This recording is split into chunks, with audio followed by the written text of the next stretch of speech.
This is Waqas Iqbal from tracks.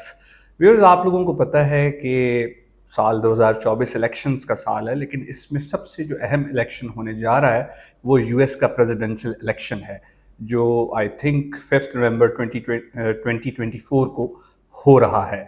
मेरे साथ इस पे बात करने के लिए आज हैं दानियाल।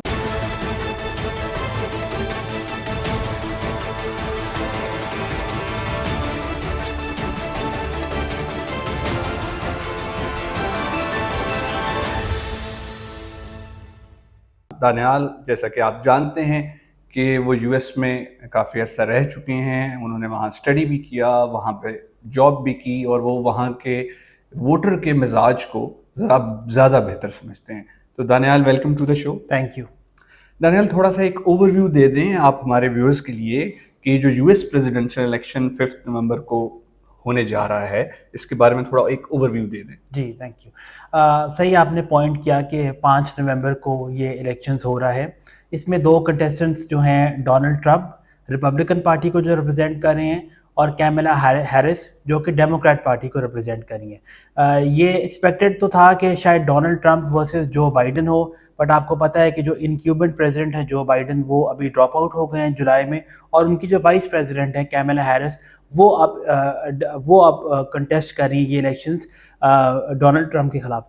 इसमें मैं आपको एक बात बताता चलूँ कि यूएस के इलेक्शन सिस्टम में वोटिंग तो होगी नवंबर 5 को, रिजल्ट भी मोस्ट प्रॉबली उस दिन आ जाएगा, बट यूएस का जो इलेक्शन है उसमें अर्ली वोटिंग को अलाउड होती है। अर्ली वोटिंग का मतलब है कि अभी as of now when we are speaking 9 states हैं जिसमें अर्ली वोटिंग स्टार्ट हो गई है, जिसमें आपका अलास्का हो गया, आइडाहो हो गया, साउथ कैरोलिना हो गया, और टेक्सास भी। तो इनमें वोटर्स ने अपने वोट्स कास्ट शुरू कर दी हैं, और ये जो आप इलेक्शंस की हम बात करें तो इलेक्शंस हैव ऑफिशियली स्टार्टेड। अच्छा, तो ये पोल्स का एक बड़ा ट्रेंड होता है, पोल्स से एक विजिबिलिटी आती है कि कौन जीत सकता है। तो अब यूएस में पोल्स क्या बता रहे हैं? जी, जो सबसे रीसेंट पोल है जो कि एबीसी न्यूज़ और वॉल स्ट्रीट जर्नल ने कंडक्ट किया, बहुत ऑथेंटिक हैं, उसमें दोनों कंटेस्टेंट्स जो हैं नेक बाय नेक हैं।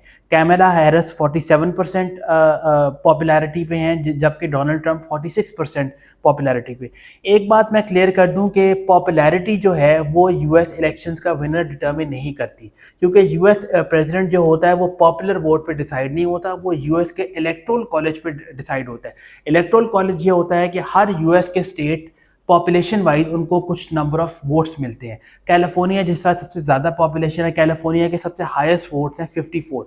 इसी तरह जो छोटे स्टेट्स हैं जिसमें आइडाहो हो गया या हवाई हो गया, उनके 3-3 स्टेट्स हैं। तो यूएस इलेक्शंस में टोटल आपके 538 वोट्स होते हैं डिफरेंट 50 स्टेट्स के, और आपको जीतने के लिए 270 वोट्स चाहिए होते हैं। अच्छा। जो 270 वोट्स ले गया वो जीत गया, इररिस्पेक्टिव कि उसने ज़्यादा वोट्स लिए हैं कि नहीं।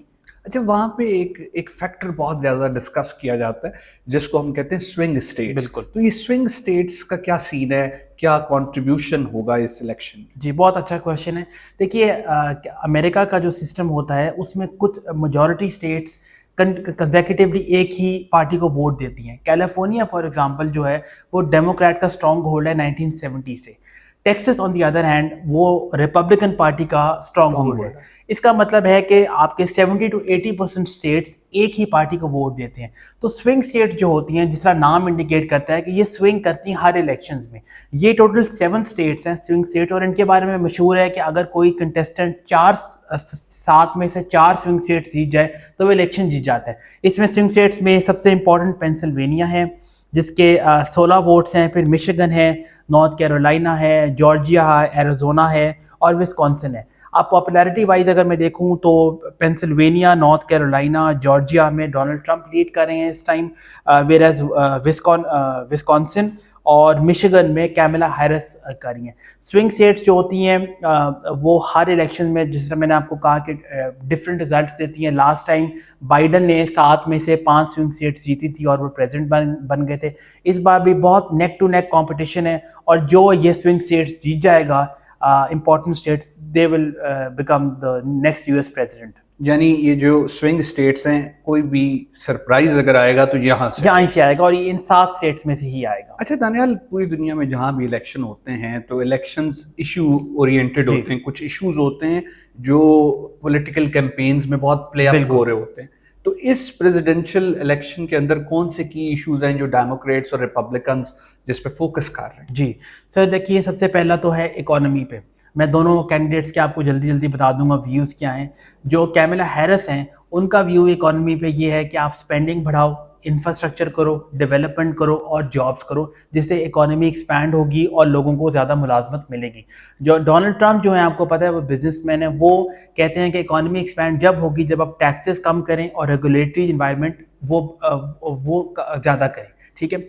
ट्रम्प जो है, मैं चाइना के मुतालिक ट्रम्प का बहुत एक Trump is against trade with China.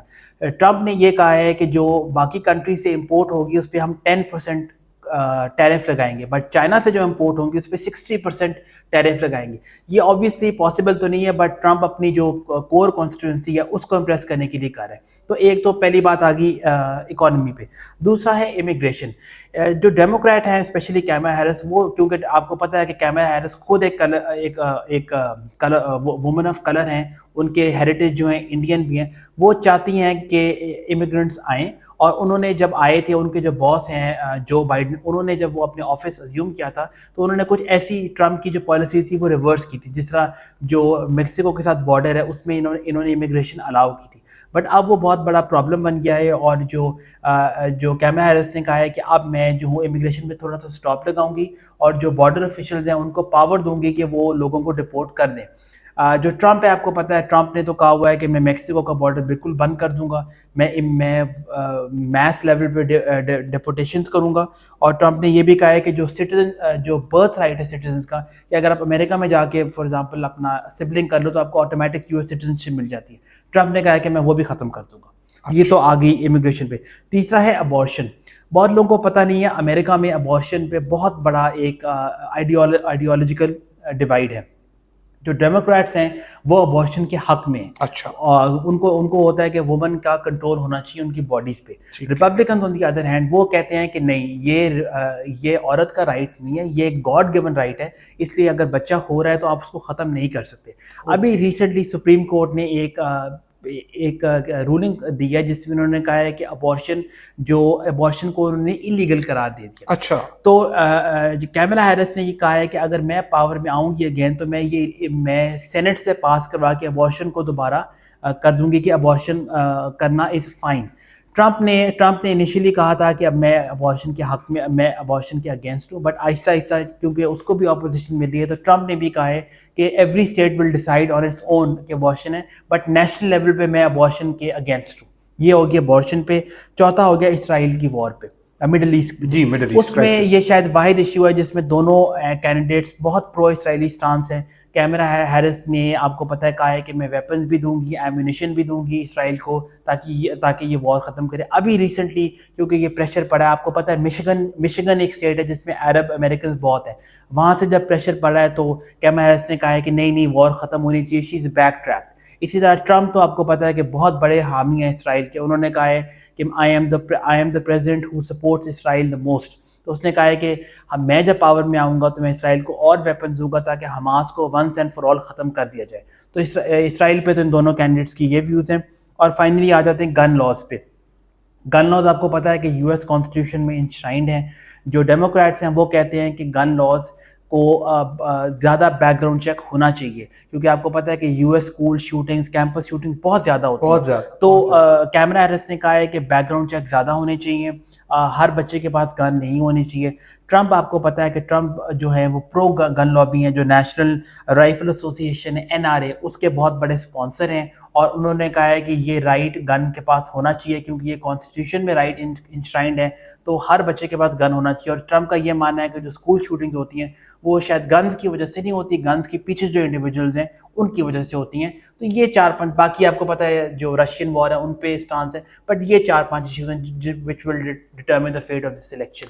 अच्छा दानियाल, आपने ये पूरा एक कॉम्प्रिहेंसिव ओवरव्यू तो दे दिया जी। अब मैं लास्ट में चाहूँगा कि आपका अपना टेक, अपना एक पर्सनल एनालिसिस क्या जी। है, एक क्या हो सकता है इस अपकमिंग इलेक्शन में? जी सर, देखिए ट्रंप की जो कोर कॉन्स्टिट्यूंसी है वो हैं वाइट वोटर्स, रूरल वोटर्स जो कि बिल्कुल इमिग्रेशन के ख़िलाफ़ हैं और अमेरिका फ़र्स्ट चाहते हैं। वो शायद इतने पढ़े लिखे भी नहीं हैं, बट उनका एक कल्ट फॉलोइंग है कि ट्रंप ही है सिर्फ, उसके अलावा कोई नहीं है। ट्रंप का वीकनेस ये है कि बहुत बातें ऐसी कर जाती हैं जिसका कोई फैक्चुअल बेसिस नहीं होता, बट ट्रंप पीआर में बहुत अच्छे हैं। तो ट्रंप का तो ये एक इशू है कि ट्रंप की वेव चल रही है। इसी तरह जब हम कैमला मतलब हैरिस ट्रंप एक पॉपुलिस्ट लीडर। पॉपुलर लीडर है बिल्कुल।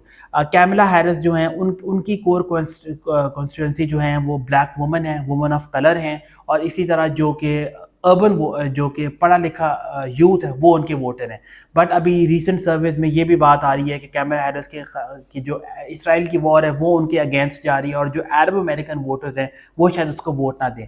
कैमला हैरिस का वीक पॉइंट ये है कि एक तो वो इनक्यूबेंट हैं क्योंकि पावर में, दूसरा उनमें लीडरशिप का इश्यूज आ रहे हैं बहुत सारे केसेस में उनको अपॉर्चुनिटी मिलेगी बट वो अपनी लीडरशिप स्किल्स प्रूव नहीं कर सकी। इसी तरह है वो पीआर के लिहाज से कोई बहुत करिज्मेटिक नहीं है, उनकी कोई ट्रम्प की जैसे फैन फॉलोइंग पर्सनैलिटी और हमें अट्रैक्शन नहीं है। और सर आई थिंक सबसे बड़ा फैक्टर ये है कि वो एक फीमेल हैं। आपको पता है कि यूएस में हिलरी क्लिंटन को का भी बहुत स्ट्रॉन्ग चांस था ट्रम्प के अगेंस्ट, बट वो नहीं बन सकी। तो क्या US is ready for a female president, और वो भी एक ऐसी फीमेल जो कि वुमन ऑफ कलर हैं, ब्लैक है, जिनका इंडियन हेरिटेज है। तो ये चीज़ें मद्देनज़र रखते हुए एज ऑफ नाउ जो कि पोल्स भी कह रहे हैं कि हो सकता है कि ट्रंप का चांस ज़्यादा है, बट यू नेवर नो। और इलेक्शन डे पे कि एक ऐसी वेव आती है जो कि हर चीज़ उड़ा के ले जाए कैमला हैरिस के हक में, but as for now I think Trump is going strong.